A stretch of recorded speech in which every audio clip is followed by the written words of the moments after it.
Bien-aimé, trompe tout le monde, tu ne tromperas jamais le temps. Un jour, le temps va nous dire si tu es bon ou si tu es mauvais.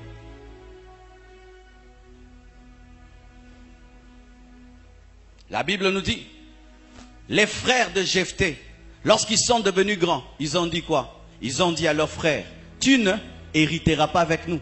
Lorsqu'ils étaient petits, c'est Jephthé qui les protégeait, c'est Jephthé qui les gardait.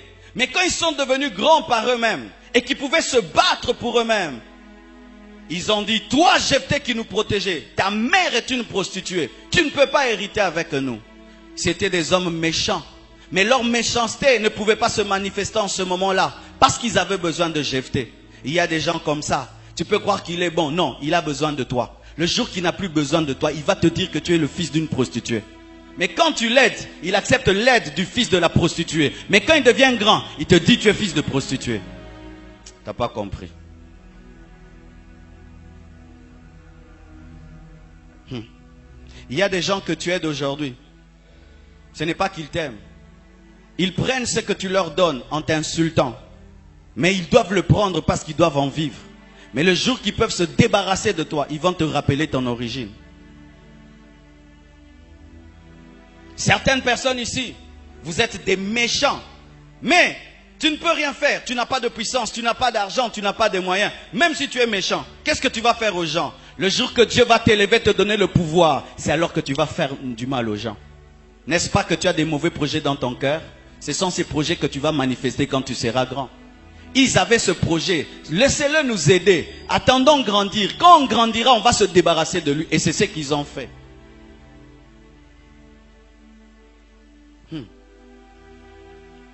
Dis à ton voisin, aime les gens qui continuent à t'aimer dans la grandeur. Aime quelqu'un qui continue à te respecter dans la grandeur. Aime quelqu'un qui continue à t'honorer dans la grandeur. Parce que c'est dans la grandeur que la méchanceté des hommes se révèle. Pourquoi? Dans la grandeur, on n'a pas besoin des gens. Quelqu'un qui a tout chez lui, s'il vient chez toi à 12 heures, il te fait grâce, n'est-ce pas? Mais quelqu'un qui n'a pas tout chez lui, s'il vient chez toi à 12 heures, il te fait grâce. Il est venu manger. C'est pourquoi nous apprécions la visite des gens rassasiés. Parce que tu sais qu'il est venu pour toi.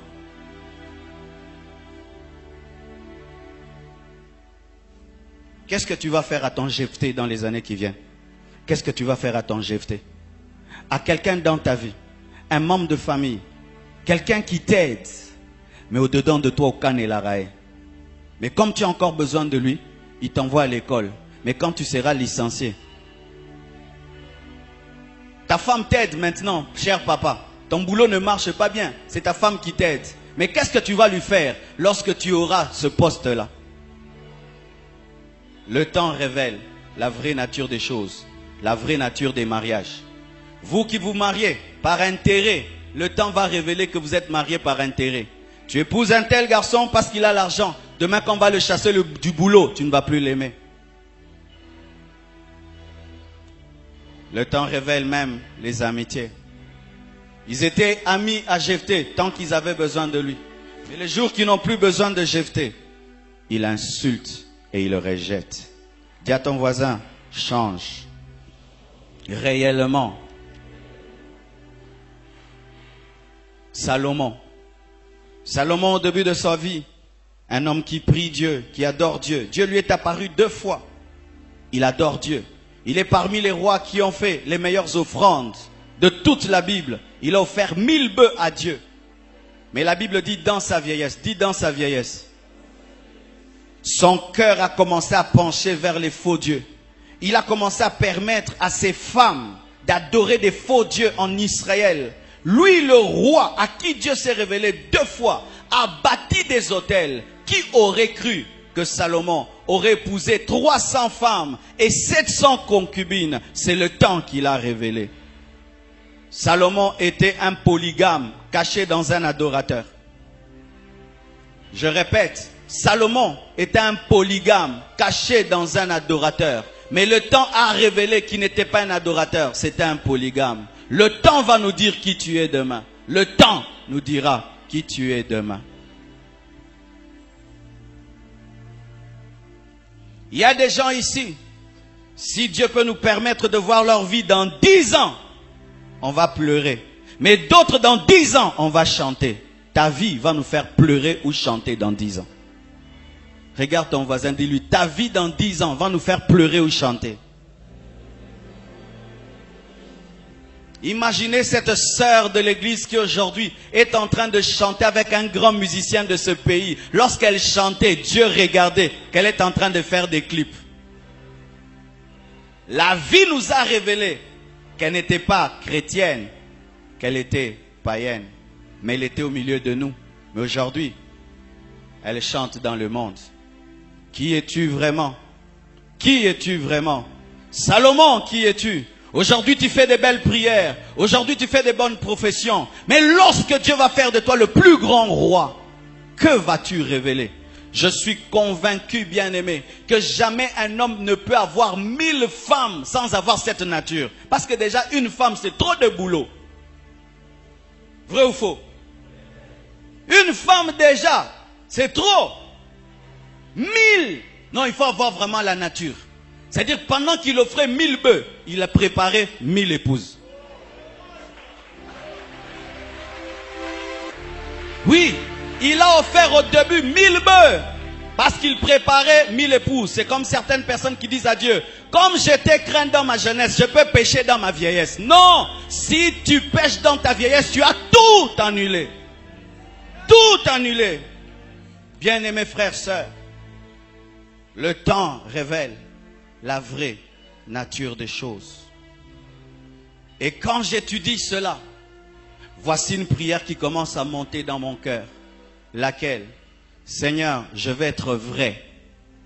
Je veux être vrai. Ma bague n'a pas peur du feu, n'a pas peur de l'eau chaude, parce qu'elle est vraie. Et quand tu es un vrai chrétien, un vrai, tu n'auras peur de rien, parce que tu es vrai. L'or, même si tu mets dans le feu d'ailleurs, le feu va brûler davantage. Davantage. Quand cette chair est venue nouvellement, je la regardais. Mais plus le temps passe, ses imperfections se révèlent. Même les défauts cachés de l'architecte se révèlent. Je me rends compte que sur la peinture en dessous, il y avait certains bois qu'il avait collés mais qui n'avaient pas révélé. Mais à force de prêcher, de faire ça et de faire ça, tous ces secrets se révèlent. Mais si c'était en or massif pur, il n'y aurait rien eu de nouveau. Bien-aimé, tout ce que tu caches, tu mets des couches de peinture spirituelle au-dessus, des plâtres spirituels. Un jour, le temps va enlever tout ça et dire, il a tel défaut. Sois vrai, sois vrai. Et quand un homme est vrai, tel il est en public, c'est ce qu'il est en secret. C'est ça la caractéristique des hommes vrais. Ce qu'il est devant, c'est ce qu'il est en public. Tu es avec lui en public, il est la même personne. En secret, la même personne. Mais s'il y a une différence entre ta vie publique et ta vie secrète, tu es un faux. Tu es un faux.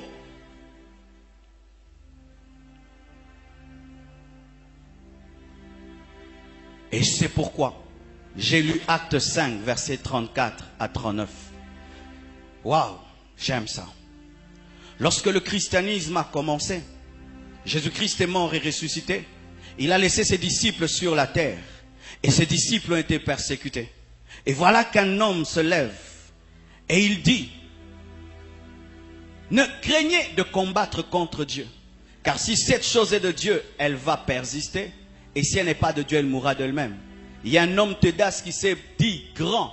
Et 400 personnes l'ont suivi. Mais après sa mort, ses disciples et sa doctrine a disparu.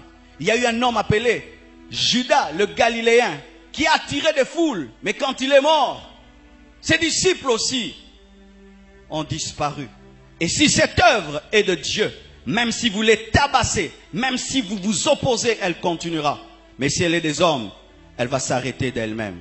On appelle les disciples, on les tabasse, on leur dit de ne plus prêcher au nom de Jésus, on le lâche. Mais quand ils sortent, ils continuent à prêcher.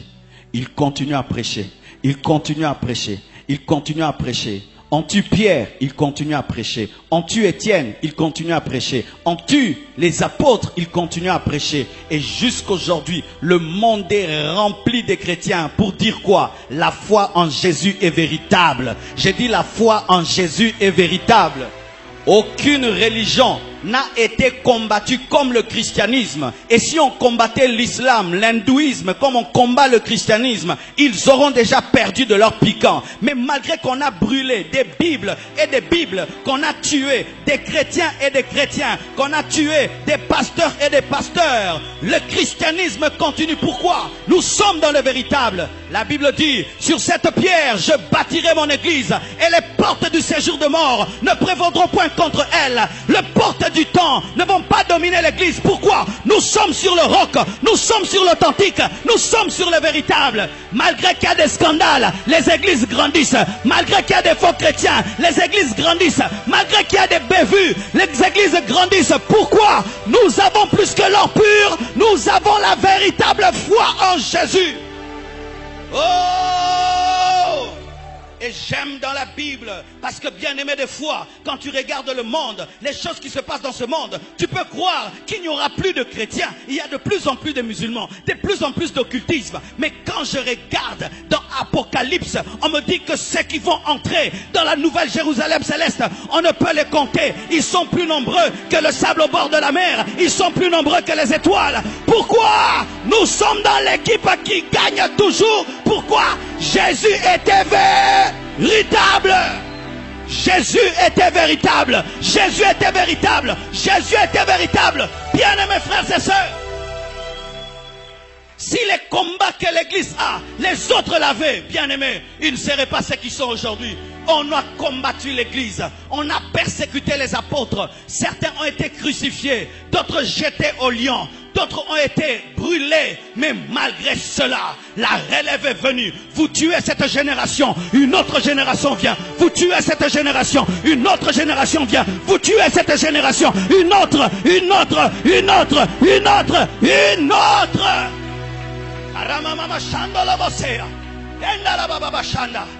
Pierre n'est pas là, mais je prêche l'évangile, l'épître de Pierre. Matthieu n'est pas là, je prêche l'évangile de Matthieu. Luc n'est pas là, je prêche l'évangile de Luc.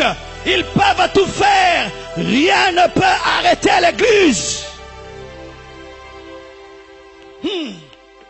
Les portes du séjour de mort et les portes du temps ne peuvent rien contre l'église, parce que l'église se nourrit du sang des martyrs. C'est ça le carburant de l'église. Plus vous tuez les chrétiens, plus nous allons vite. C'est pourquoi la Bible nous dit que lorsqu'ils sont restés dans la chambre haute et qu'ils ne sortaient pas et qu'ils ont commencé à partager leurs biens, Dieu a envoyé la persécution. Mais quand seulement on a tué Étienne, le feu a été allumé. C'était ça le carburant, c'était ça l'essence.